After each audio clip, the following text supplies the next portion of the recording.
Sketches of Life. Recording Monday, April 29th, 2013.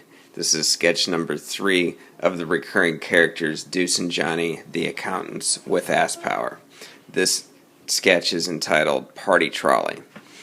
In a big city, a party trolley is driving around town. For those unfamiliar, these are old-style trolleys that look just like the kind you would see in the 1920s across America.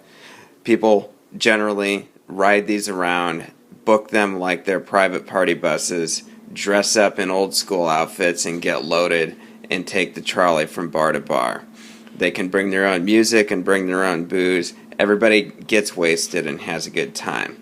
On this particular trolley, like most of the others, all of the women are young, attractive, and dressed for the clubs, either in evening gowns, really slutty outfits, or a couple in throwback outfits that are also slutty. Of course, all of the guys are looking just as sharp, wearing suits, some wearing white shoes, some wearing ties and the like. It's an occasion. Towards the back of the trolley, Deuce and Johnny are standing in the middle of a group, having a drink, checking out the women. They do not look isolated from the group. They look like they are part of the group. However, they are generally talking to themselves. Deuce says, "Man, look at how hot these girls are." Johnny says, "Amen, brother. How'd you get invited to this thing?" Deuce says, "Me? I thought you knew that Jeffrey guy." Johnny says, "Whatever. I think it's going to be our lucky night." Deuce says, "There's no bathroom on this thing. What happens when I've got to pee?" Johnny replies, "I don't know. Go out the window?" Next, we hear an audible, squirmy, disgusting, liquidy-sounding fart that seems to go on for about 15 seconds, gradually increasing in volume. This is a very noticeable passing of gas. It's not a deafening sound, but it's there, and it does compete with the noise of the crowd for attention.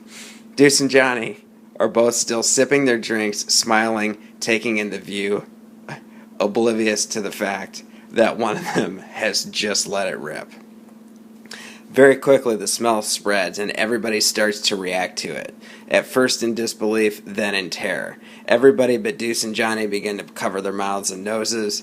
People look around to see who did it, but the smell is so terrible, nobody can even raise a hand to accuse them. The driver, once he gets a whiff of it, as it makes its way towards the front, is so affronted that he has to stick his head out the window while he continues to drive. Eventually somebody begs the driver to open up the door or the windows or whatever they can to get out. The entire group of young, attractive people start making for every exit. It looks like the Titanic. People are trying to crawl out of windows. It takes a while. The door finally opens. Everybody rushes out as quickly as they possibly can. One girl climbing out the window tears her skirt on the way, trying to make an escape. Deuce and Johnny continue to stand around as though nothing remarkable has happened, and then they go refill their drinks. Once the trolley is completely empty and at a stop, they head up to the front to talk to the driver. Deuce says, "So, buddy, where does this thing drive around to?" He lets out a really loud, disgusting fart as he asks. The driver, with his head still out the window, puts the trolley in park, opens the side door, undoes his seatbelt, and then says to Deuce, "Wherever the hell you want, pal," and then he gets out as quickly as possible, still covering his face. Deuce and Johnny continue to look at each other, shrug, and fart. Deuce gets behind the wheel, puts on his seatbelt, and gets ready for a drive. Johnny asks, "Want another rum and coke?" Deuce says, "Hell yeah," and then he puts the car into drive and starts moving along. Johnny goes over to the bar, mixes a few more drinks, and he even sees a woman curled up in a ball under one of the seats nearby. She is crying, covering her face, and whimpering like a dog who's been abused.